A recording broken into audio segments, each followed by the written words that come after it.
واللہ غالب علی امرہ ولکن اکثر الناس لا یعلمون۔ الصلاۃ والسلام علیک یا سیدی یا سیدی یا سیدی یا رسول اللہ وعلی آلک و اصحابک یا حبیب اللہ۔ جمعۃ المبارک کا دن نصیب کیا اور نماز جمعہ ادا کرنے کی توفیق بخشی اور اپنا ذکر کرنے کی توفیق عطا فرمائی۔ آتے ہیں وہی جن کو سرکار بلاتے ہیں، اللہ پاک کا ذکر وہی کرتے ہیں جن سے رب راضی ہو اور رب نے ان کو چن لیا ہو، کیونکہ رب کا ذکر کرنا گویا رب سے محبت کرنا اور رب کی اطاعت کرنا، اور جیسے کہ میرا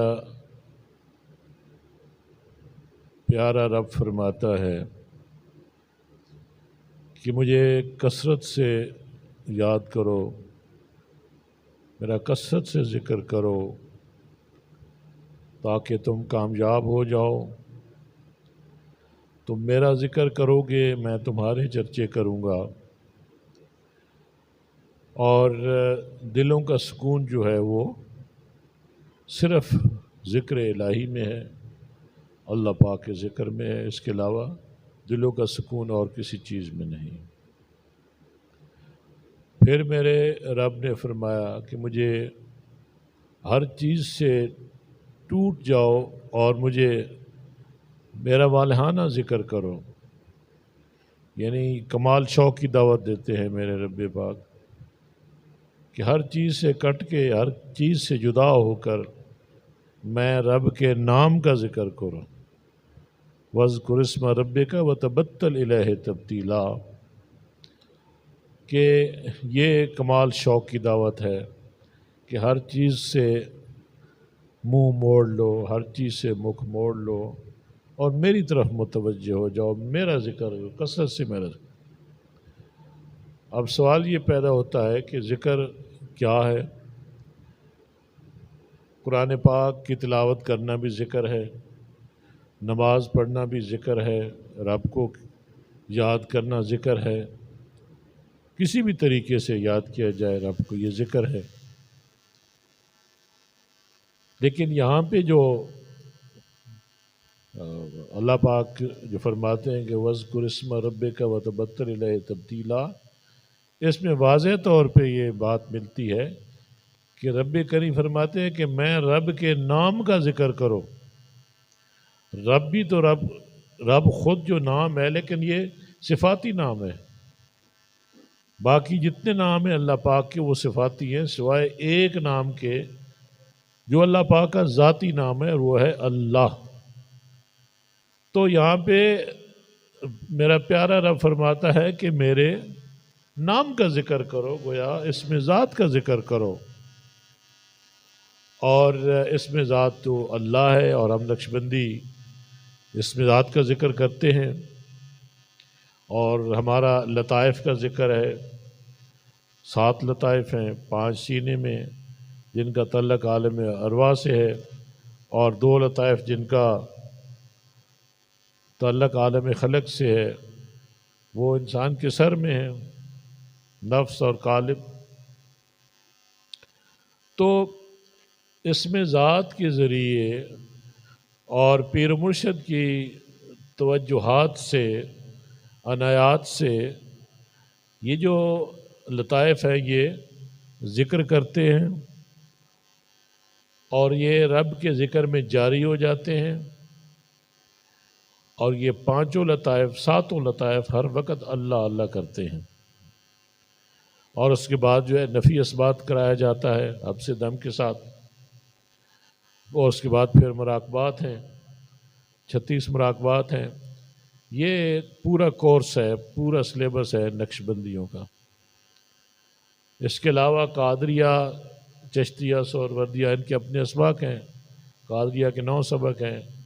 چشتیہ کے 4 سبق ہیں اور سہروردیہ کے پھر 9 سبق ہیں۔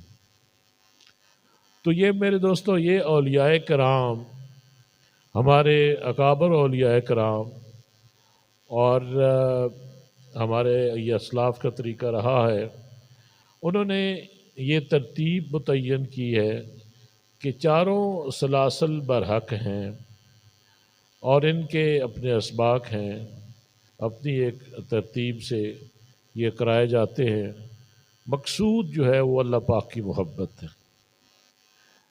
یہ جو سارا اس کا مقصد ہے،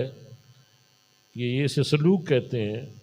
اس کا مقصد یہ ہے کہ محبت الہیہ نصیب ہو جائے، قربت الہیہ نصیب ہو جائے۔ اور ظاہر ہے جب انسان اللہ پاک کا ذکر کرتا ہے اور وہ مائل نیکی ہوتا ہے، نیکی کی طرف مائل ہوتا ہے اور ذکر کے اثرات اس پہ مرتب ہوتے ہیں، پیر و مرشد کی نگاہ سے، توجہات سے اور ذکر کی بہتات سے، کثرت سے ذکر کرنے سے انسان کی سوچ تبدیل ہوتی ہے۔ اس کے لطائف جو ہیں جب کثرت سے ذکر کرتے ہیں تو ہر لطیفے کا اپنا ایک اثر ہے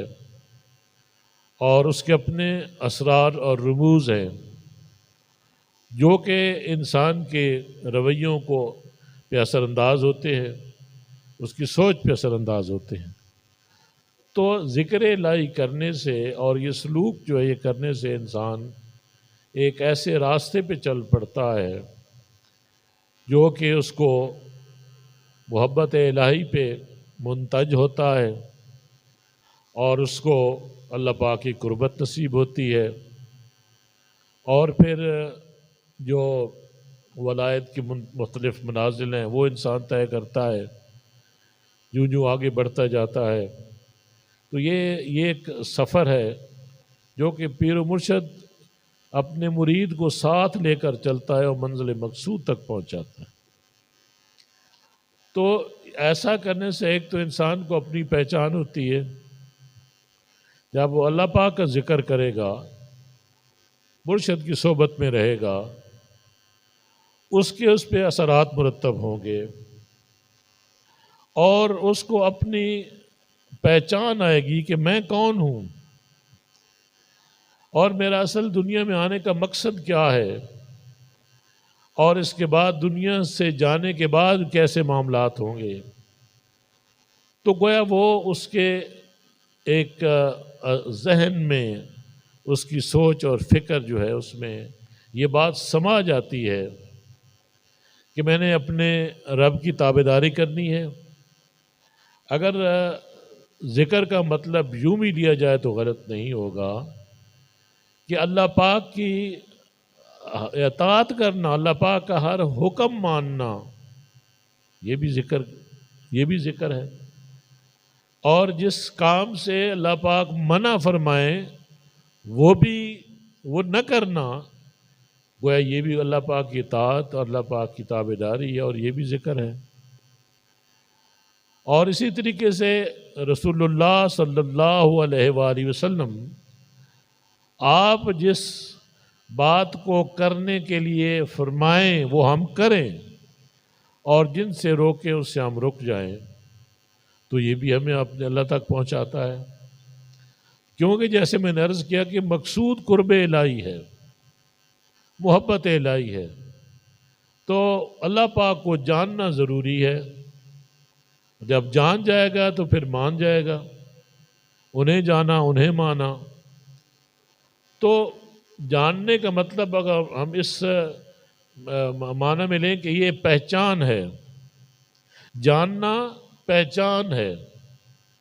اور جیسے میں نے عرض کیا کہ پہچان کا عمل خود سے شروع ہوتا ہے، ذات سے،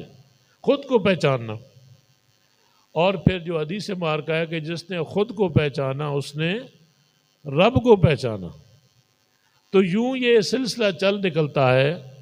اپنی پہچان کے بعد اپنے رب کی پہچان آتی ہے اور ساتھ ہی رسول اللہ صلی اللہ علیہ وسلم کو بھی آپ کی پہچان آتی ہے۔ تو جب جو ان کو جان جاتا ہے، پہچان جاتا ہے، تو اس کا معاملہ آسان ہو جاتا ہے، اس کے لیے وہ منزل آسان ہو جاتی ہے، اور وہ بہت سارے جھمیلوں سے بچ کے شکوک و شبہات کو ترک کر دیتا ہے، وسوسوں سے نکل آتا ہے، اور وہ یکسوئی کے ساتھ اللہ اور رسول کی عبادت کرتا ہے، اللہ اور رسول کی بات مانتا ہے، اللہ کی عبادت کرتا ہے، رسول اللہ کی اتباع کرتا ہے، وہ اپنے اوپر اس چیز کو لازم کر لیتا ہے۔ تو آگے بڑھ کر یہی جب اس رنگ میں خود رنگا جاتا ہے، نہایا جاتا ہے، اس پہ وہ رنگ چڑھ جاتا ہے، اللہ کا رنگ چڑھ جاتا ہے، اللہ کے رسول کا رنگ چڑھ جاتا ہے، تو اس کے رویے بدل جاتے ہیں، سوچ بدل جاتی ہے، عمل بدل جاتے ہیں۔ اور میرے دوستو پھر یہی اگلا جو مرحلہ ہے، امر بالمعروف و نہی عن المنکر، کہ نیکی کا حکم دو اور برائی سے منع کرو۔ یہ اس وقت تک ممکن نہیں ہے جب تک انسان خود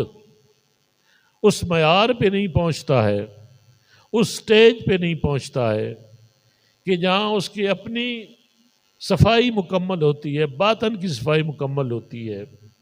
اس کی سوچ اللہ والی سوچ ہوتی ہے، اس کی سوچ رسول اللہ والی سوچ ہوتی ہے، اس کی سوچ مرشد والی سوچ ہوتی ہے۔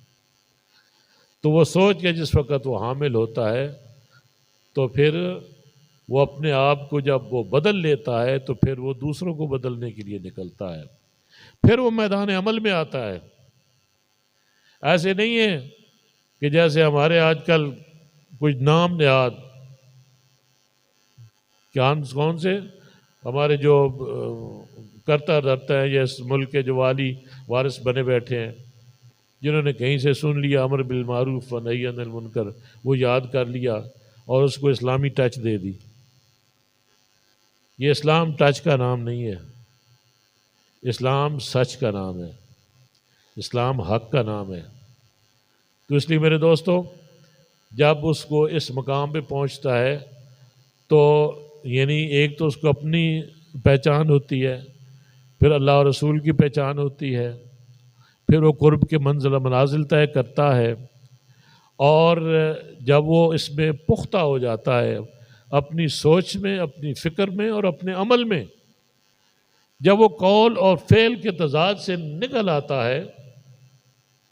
اور شکوک و شبہات اور وسوسوں، شیطانی وسوسوں سے نکل آتا ہے اور نفس کی چالوں کو سمجھ لیتا ہے اور یکسوئی کے ساتھ اپنے رب کا ذکر اور عبادت کرتا ہے، تو وہ یہ شخص ہے جو آپ اس مقام پہ پہنچ گیا ہے جہاں وہ امر بالمعروف و نہی عن المنکر کا فریضہ سر انجام دے۔ اس سے پہلے جب تک وہ خود اپنی صفائی نہیں کرتا، اپنے باطن کی صفائی نہیں کرتا، اپنے رویے نہیں بدلتا، اس کے رویے جو ہیں وہ کچھ اور بول رہے ہوں، وہ غیر اللہ کی تابعداری کر رہے ہوں، وہ جو دشمنان دین و ملت ہیں ان کے مقاصد کی تکمیل میں لگا ہوا ہو، اور دوسری طرف وہ بتائے لوگوں کو کہ امر بالمعروف و نہی عن المنکر کا سبق دے، تو یہ جھوٹا اور فراڈی ہونے کے لیے یہ دلیل کافی ہے۔ اس بندے کا جھوٹا ہونے کے لیے یہ دلیل کافی ہے۔ امر بالمعروف و نہی عن المنکر اسے سجتا ہے، اسے جچتا ہے، اور وہی کر سکتا ہے جو پہلے اپنی صفائی مکمل کرے، اپنی تطہیر مکمل کرے، اور خود اس مقام پہ پہنچے جہاں اس کو پہچان ہو جائے اچھائی اور برائی کی، نیکی اور بدی کی، اور شیطانیت کی، اور یعنی باطل قوتوں کو پہچان لے، حق اور باطل کے درمیان تمیز کر سکے۔ یہ اس کو ملکہ حاصل ہو جاتا ہے، یہ اس کو مقام مل جاتا ہے۔ اور پھر اگر میں ایک اور اینگل سے دیکھوں، ایک اور زاویے سے دیکھوں، تو اس میں وہ دانائی آ جاتی ہے جس کے بارے میں میرا رب فرماتا ہے کہ جو میرا ذکر کرتے ہیں وہ دانا ہیں۔ اصل دانا کون ہے؟ جو رب کا کثرت سے ذکر کرتے ہیں وہ دانا ہیں۔ اور پھر دانائی سے جب آگے بڑھتا ہے معاملہ وہ صاحب بصیرت ہو جاتا ہے، اور یہ مومن ہوتا ہے جو صاحب بصیرت ہوتا ہے۔ اور صاحب بصیرت کی جو تعریف وہ یہ ہے کہ وہ اللہ کے نور سے دیکھتا ہے، جو اللہ کے نور سے دیکھتا ہے اس کے بعد باطنی بصیرت ہے، وہ تمیز آسانی سے کر لیتا ہے حق اور باطل کی، جھوٹ اور سچ کی، اور وہ گمراہی سے خود بھی بچتا ہے، دوسروں کو بھی بچاتا ہے۔ یہ اس مقام پہ فائز ہو جاتا ہے جہاں پہ یہ نیکی کا حکم دے اور بدی سے منع کرے۔ لیکن جو اس معیار پہ نہیں ہوتے ہیں ان کو یہ زیب نہیں دیتا، وہ اس قسم کی گفتگو نہ کیا کریں، یہ جاہلوں کا کام ہے، اہل علم کا یہ رویہ وتیرہ نہیں ہے۔ علم والے وہ ہوتے ہیں جو حق اور باطل میں تمیز کر سکیں، ان کے پاس وہ استعداد موجود ہو، اور یہ تبھی ہوتی ہے جس کا میں عرض کیا کہ جب وہ ذکر و فکر میں آتے ہیں، اپنے شیخ کامل کی صحبت پہ رہتے ہیں، ان کی توجہات سے مستفیض ہوتے ہیں، ان کی آگے منزل چلتی ہے، اور رفتہ رفتہ اس مقام پہ پہنچ جاتے ہیں جہاں کہ وہ اپنے کام میں پختہ کار ہو جاتے ہیں، پختگی ان میں آ جاتی ہے، اور پھر وہی کہ پھر اپنے آپ کی پہچان کے بعد اللہ اور رسول کی پہچان جس کے پاس آ جائے تو اس کے تو معاملات ہی درست ہو جاتے ہیں، پھر تو ساری مشکلات حل ہو جاتی ہیں۔ اور جب وہ صاحب بصیرت ہو جائے تو پھر وہ کیا باطل کے سامنے جھک سکتا ہے؟ کبھی بھی نہیں۔ اہل علم اور اہل باطن صاحب بصیرت کبھی باطل کے آگے نہیں جھکے گا، یہ پوائنٹ یہ نوٹ کر لو۔ وہ ہمیشہ حق کے لیے اپنے سب کچھ قربان کرنے کے لیے تیار ہو جائے گا، نہ اپنی جان کی پرواہ کرے گا، نہ اپنے مال کی پرواہ کرے گا، نہ اپنی اولاد کی پرواہ کرے گا، بلکہ پھر وہ یہی ہے کہ وہ اپنی گردنیں بھی پیش کر دیتا ہے رسول اللہ کی محبت میں اور ختم نبوت کے لیے اور ناموس رسالت کے لیے۔ وہ اپنی گردن پیش کر دیتا ہے، اپنی جان، اپنا دل، سب کچھ اپنا جو ہے وہ پیش کر دیتا ہے۔ یہ اسی کا کام ہے جو دانا ہے، جس نے پہچانا ہے، جس نے جانا ہے، یہ شخص وہی کر سکتا ہے جو یہی صاحب بصیرت ہے اور یہی مومن ہے، یہی ایمان والا ہے، یہی شخص ایمان والا ہے اور کامل مومن ہے۔ تو میرے دوستو، آج جو ہمارا اس ایک اور پہلو سے ہم دیکھتے ہیں کہ ہماری قوم، ہماری امہ، ہمارا معاشرہ، یہ پاکستان کے ہمارے عوام الناس آج یہ کیوں دھوکہ کھا جاتے ہیں؟ اب بہت سارے چینلز پہ بھی یہ بات آتی ہے کہ جی جو بھی یہاں آتا ہے ڈگڈگی بجاتا ہے اور وہ لوگوں کو اکٹھا کر لیتا ہے اور وہ اس کو اپنا ہادی، اپنا امام اور اپنا سب کچھ، بلکہ اسے نبی کا درجہ دے دیتے ہیں، اور پتہ نہیں اپنی خباثت میں، اپنی جہالت میں کہاں کتنے دور نکل جاتے ہیں۔ یہ ہمارا عملی مشاہدہ ہے، ہم اور آپ دیکھ رہے ہیں جو کچھ ہمارے سامنے ہو رہا ہے۔ اس کی وجہ یہی ہے کہ ان کے قلب و نظر پہ پردے پڑے ہوئے ہیں، وہ پردے چھٹے نہیں ہیں، انہیں کاریگر نہیں ملا، انہیں استاد نہیں ملا، انہیں شیخ کامل نہیں ملا، انہیں پیر طریقت نہیں ملا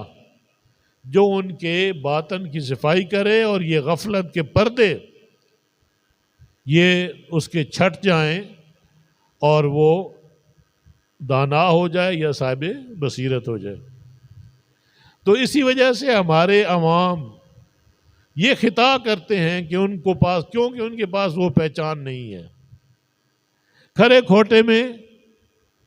پہچان کرنے کا ملکہ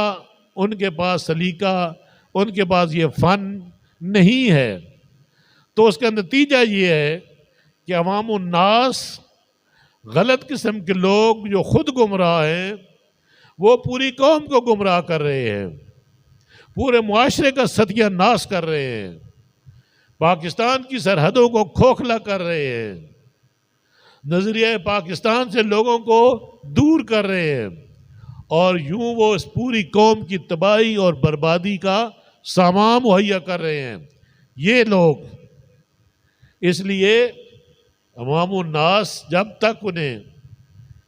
یہ ان کے پردے، ان کی آنکھوں پہ اور دل پہ جو پردے پڑے ہوئے ہیں وہ دور نہیں ہوتے تو بات نہیں بنتی۔ اس لیے چاہیے یہ کہ وہ اپنا علاج کرائیں، وہ بیمار ہیں، یہ سمجھنے کی بات ہے کہ وہ ذہنی طور پہ باطنی طور پہ بیمار ہیں تو ان کی فکر بھی بیمار ہے، ان کی سوچ بھی بیمار ہے، ان کے رویے اور وتیرے بھی بیمار ہیں، آلودہ ہیں، زنگ آلودہ ہیں، پراگندہ ہیں۔ تو اس کا علاج جو ہے وہ لازم ہو جاتا ہے کہ جب مسلمان ہے تو مسلمانی تقاضے کیوں نہیں پورے کر رہا؟ ہمیں ہمارا پیارا رب تو فرماتا ہے کہ پورے کے پورے اسلام میں داخل ہو جاؤ، اور پورے کا پورا کون اسلام میں داخل ہوتا ہے؟ ایک اور سوال اٹھتا ہے کہ خود سے ہم سوال کرتے ہیں، آؤ مل کر میں بھی کرتا ہوں، آپ بھی اپنے آپ سے سوال کریں کہ ہم کتنے سارے اسلام میں داخل ہو چکے ہیں اور کتنا ہم اسلام سے باہر ہیں۔ تو بات واضح ہو جاتی ہے کہ کلمہ بھی پڑھتے ہیں، نمازیں بھی پڑھتے ہیں، لیکن بہت سے ایریاز ایسے ہیں کہ جہاں پہ ہم بالکل دین کے مخالف باتیں کرتے ہیں، کام ہی ان کے دین کے خلاف کرتے ہیں۔ یعنی یہاں پہ وہی بات آ جاتی ہے کہ ہم قول اور فعل کا تضاد کا شکار ہیں، اور ہم نے اپنا من موجی اسلام بنا رکھا ہے، جو من میں آتا ہے وہ کر جاتے ہیں، جو نہیں آتا کہتے ہیں نہیں یہ ایسا ہی ہے، پھر دلیلیں دیتے ہیں، پھر اپنی غلطی کو جسٹیفائی کرنے کی کوشش کرتے ہیں کہ نہیں یہ ایسا ہے، یہ ویسا ہے، یہ ایسا ہے، اور دلیلیں غلط اور گمراہ قسم کی دلیلیں دیتے ہیں۔ لیکن جو حق شناس ہوتا ہے وہ کسی دلیل کا محتاج نہیں ہوتا، کسی دلیل کا محتاج نہیں ہوتا۔ اس کا اندر ایک مفتی بیٹھا ہے، وہ بڑا تگڑا ہے، جب وہ کام کرنا شروع کر دے تو پھر وہ بھٹکنے نہیں دیتا، اور وہ پھر رہنمائی کرتا ہے۔ اور پھر وہی بات آ جاتی ہے کہ جب انسان ایک عمل سے گزر کے آتا ہے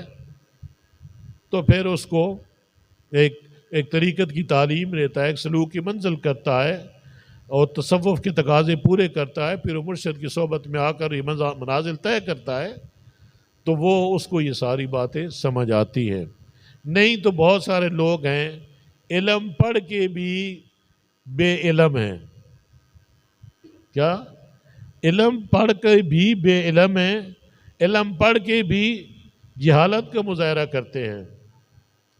اور انہیں کہتے ہیں علماء سو، کہ ان کی آنکھوں پہ بھی پٹی اور دل پہ بھی غبار ہے، ان کو بھی حق اور باطل میں تمیز نہیں ہو پاتی۔ تو وہ کب آئے گی؟ جب تک وہ عملی طور پہ کسی کامل شیخ کی صحبت میں نہیں آتے، جب تک اپنا علاج نہیں کراتے،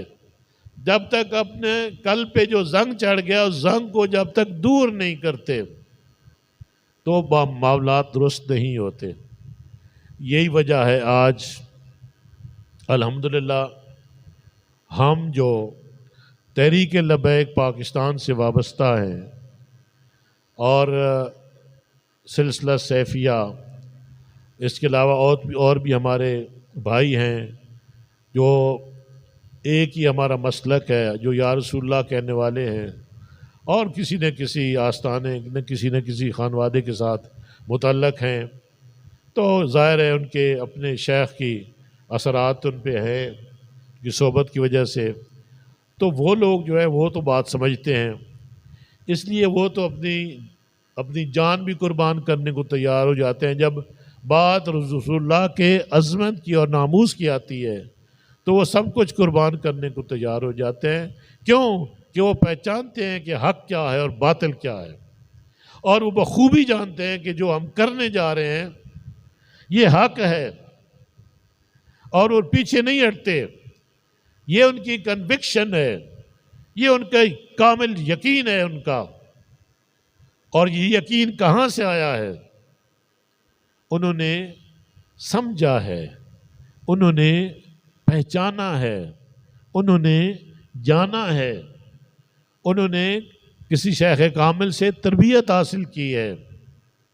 تو تب جا کر یہ بات ان کی بنی ہے۔ آج یہی ہمارا معاشرے میں یہ فساد ہے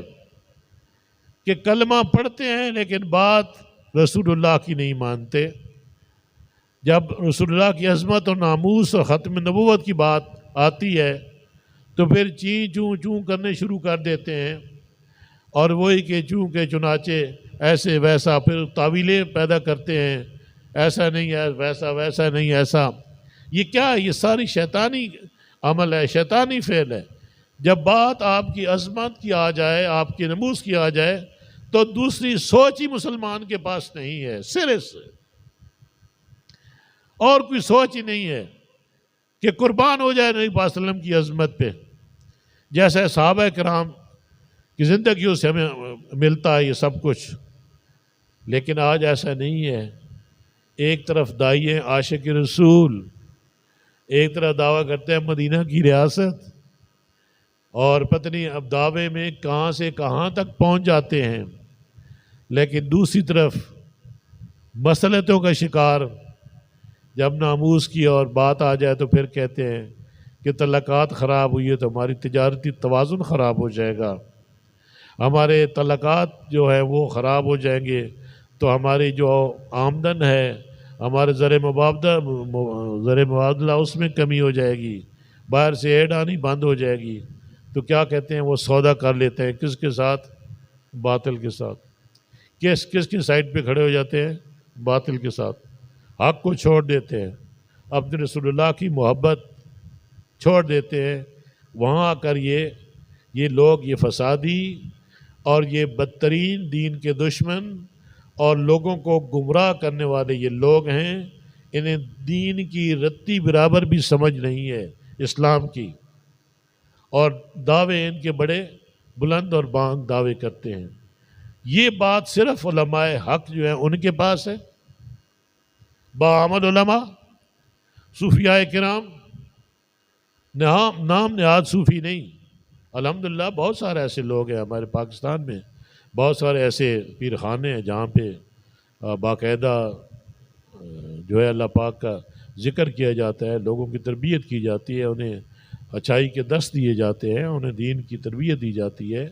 ان کو توجہ کی جاتی ہے، ان کے معاملات پہ پیر و مرشد نظر رکھتے ہیں۔ تو ایسے بھی ہیں،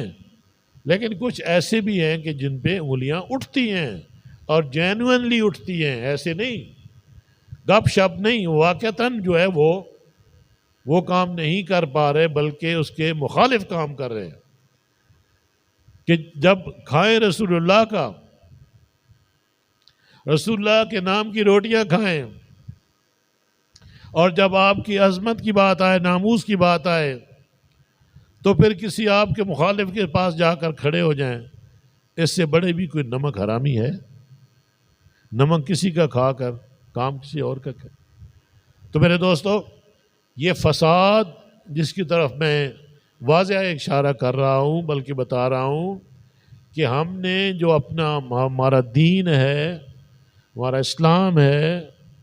ہم نے اس کو نہیں سمجھا، اور جیسا کہ سمجھنا چاہیے، جس کو سمجھ آ جاتی ہے اس کا سینہ منور ہو جاتا ہے، اس کا قلب روشن ہو جاتا ہے، اور اس کی سوچ اور فکر جو ہے وہ روشن ہو جاتی ہے، اور وہ معاملات درست انداز سے چلاتا ہے۔ تو لیکن میں نے جیسے عرض کیا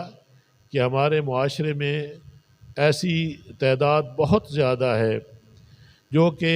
مغرب زدہ ہیں، جن کی سوچ اور فکر بھی مغرب زدہ ہے، ان کے عقلوں پہ پردے پڑے ہوئے ہیں، ان کی تربیت درست نہج میں نہیں ہوئی ہے، اور وہ جس ماحول میں رہتے ہیں، جو وہ تعلیم حاصل کرتے ہیں، جو انہیں تعلیمی ماحول دیا گیا ہے اس ملک میں، وہ دین سے دور تو کرتا ہے لیکن دین کے نزدیک نہیں آنے دیتا۔ اور یہ سوچ یہ فکر کس کی ہے جو ہمیں منتقل ہوئی ہے ہماری قوم کو؟ یہ ہمارے دشمنوں کی ہے،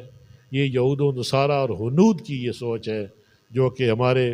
جس کی جھلک ہمارے اوپر واضح طور پہ نظر آتی ہے،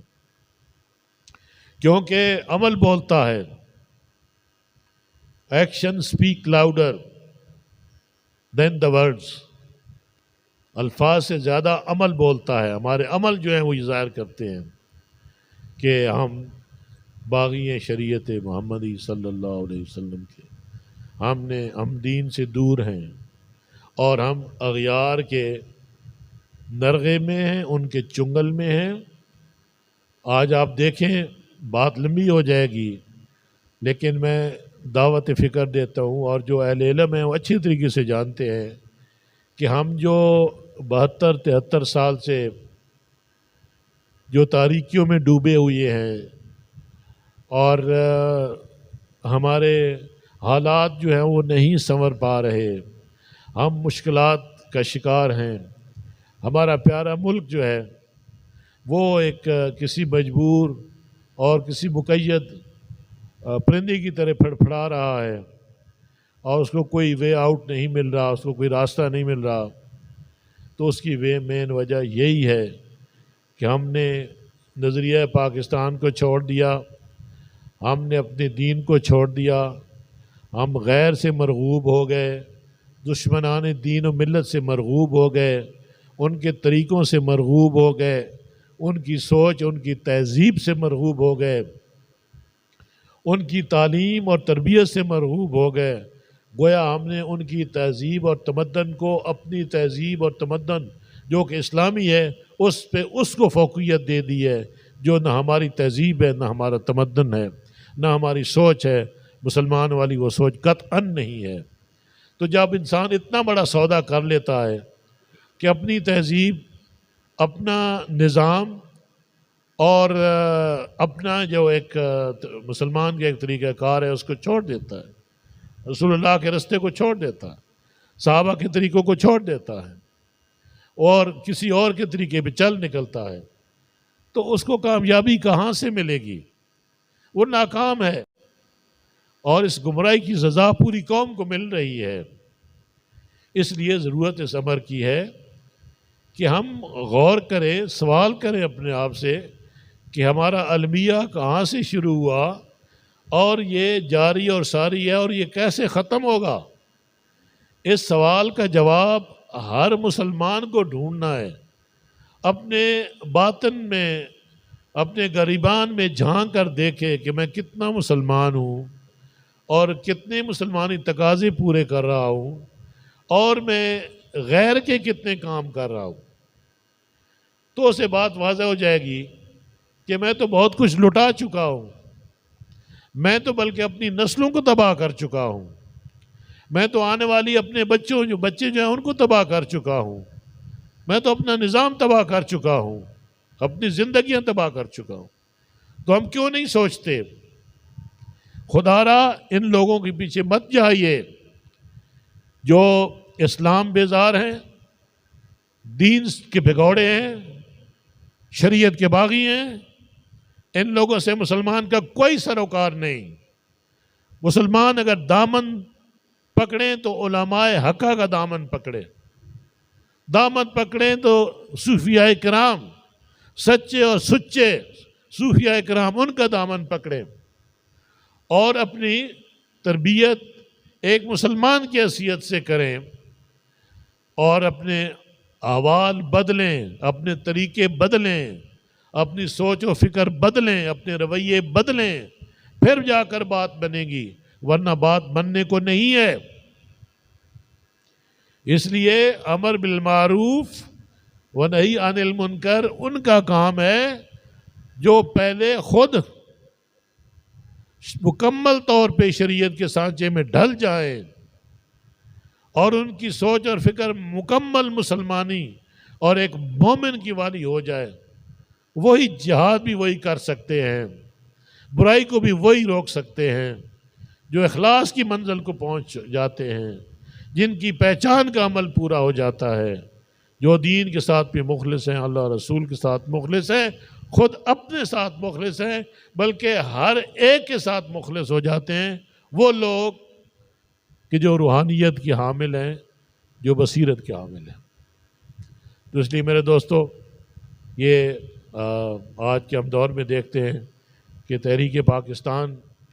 کے دشمن بہت زیادہ ہیں، ہماری صفوں کے اندر بھی ہیں، ہماری صفوں سے باہر بھی ہیں۔ ملک کے ادارے لے لیں، ملک کی جو سیاسی نظام ہے، سیاسی جماعتیں ہیں، وہ اس بات پہ تلی ہوئی ہیں کہ تحریک لبیک پاکستان کو فرنٹ لائن پہ نہیں آنے دینا، ان کو سیاسی طور پہ ان کو اپاہج کر کے رکھنا ہے، ان کو لولا لنگڑا کر کے رکھنا ہے، اور ہمارا تاکہ نفوذ جو ہے وہ عوام الناس میں نہ ہو سکے۔ لیکن یہ ان کی بھول ہے انشاءاللہ، اور جیسے کہ حالات سامنے ہیں، تحریک لبیک پاکستان دن دگنی رات چگنی جو ہے ترقی کر رہی ہے۔ عوام نے اب دیکھنا ہے آزمائے ہوئے کو کیا آزمانا، یہ مومن کا خاصہ نہیں ہے، وہ ایک سراغ سے بار بار ڈسا نہیں جا سکتا۔ اس لیے یہ قوم ڈسی ہوئی ہے، ان لٹیرے، یہ جو سانپ ہیں، یہ جو بچھو ہیں، یہ جو کیا کہتے ہیں چیرنے پھاڑنے والے یہ جانور ہیں کہ جنہوں نے عوام کو نوچا ہے، اس ملک کے وسائل کو نوچا ہے، ملک کی تہذیب کو، تمدن کو ختم کر دیا ہے، جنہوں نے اسلام کو مٹانے کے لیے باقاعدہ غیر کے اعلی کار بنے ہوئے ہیں اور اسلامی ٹچ صرف دینے پہ گزارا کر رہے ہیں۔ یہ طریقہ، یہ وتیرہ، یہ رویہ تو دشمنان دین و ملت کا ہے۔ یہ سبق تو انہوں نے ان کو بتایا ہے کہ اسلامی ٹچ دو۔ اسلام ٹچ والا نہیں، اسلام کا تقاضا ہے کہ پورے کے پورے اسلام میں داخل ہو جاؤ، پوری کی پوری غلامی اختیار کرو رسول اللہ کی، اپنا نظام لے کے آؤ، اپنا نظام چلاؤ، غیر کے نظام کا جوا جو آپ نے اپنے گلے میں ڈال رکھا ہے اس کو اتار پھینکیں۔ ہر کوئی بولتا ہے جی نظام خراب ہے، نظام خراب ہے، اگلی بات کوئی نہیں کرتا۔ تحریک لبیک پاکستان اگلی بات کر رہی ہے۔ یہ نظام مسلمانوں کے نہیں ہیں، یہ غیر کا اور یہودیوں کا، نصرانیوں کا، ہندوؤں کا نظام ہے۔ ہمارا نظام جو ہے وہ شریعت محمدی ہے، نظام مصطفیٰ۔ یہ صرف تحریک لبیک پاکستان ایک طرف کھڑی ہے اور باقی دشمنان دین و ملت ہمارے سامنے کھڑے ہوئے ہیں، اور اب مقابلہ ہے۔ ہمیں بھروسہ اپنے رب پہ ہے اور رب کے حبیب پہ ہے، انہیں بھروسہ غیر کی قوت پہ ہے جس سے یہ مرعوب ہو چکے ہیں۔ عربوں میں اسلام مٹایا جا چکا ہے۔ سعودی عرب جو کہ جہاں پہ ہمارا قبلہ اور کعبہ ہے اور جہاں سب سے مقدس ترین مقام ہے پاکستان اور مسلمانوں کے لیے، وہ جو ہے وہ کس طریقے سے، کس غلط انداز میں غیر کے آگے جھک چکے ہیں، اور انہی کے اعلی کار بن کر یہ اسلام کو مٹانے کے میں وہ غیروں سے 2 قدم آگے ہیں۔ خود مسلمان استعمال ہو رہے ہیں، مسلمانوں کو ہی استعمال کیا جا رہا ہے۔ یہ سازش جو ہے، اس موضوع پہ پھر بات کروں گا کہ یہ بڑی لمبی کہانی ہے۔ یہ کہاں سے داستان غم شروع ہوئی اور یہ کہاں پہ ختم ہوگی، ابھی تو یہ ہنوز یہ جاری اور ساری ہے، یہ غم داستان جاری اور ساری ہے۔ اللہ پاک سے دعا ہے کہ اللہ پاک ہمیں اس مصیبت سے نکالے اور ہمیں وہ سوچ اور فکر دے دے جو ایک مسلمان کا ورثہ ہے، اور ہم اپنے ورثے کے خود مالک بنیں، پاکستان کے خود مختار بنیں، ہم اپنے ملک کے آزادانہ فیصلے کریں، ہم اس ملک میں اپنا نظام نافذ کریں، اور جن کو یہ سمجھ نہیں آ رہی اللہ پاک سے دعا کرتے ہیں کہ ان کو بھی اللہ پاک سمجھ دے دے، اور پاکستان جس مقصد کے لیے بنا تھا وہ مقصد پورا ہو جائے۔ اللہ پاک ہم سب کا حامی و ناصر ہو۔ وما علینا الا البلاغ۔ زندہ باد زندہ باد زندہ باد زندہ باد زندہ باد زندہ باد۔ لبیک لبیک لبیک یا رسول اللہ، لبیک لبیک لبیک یا رسول اللہ۔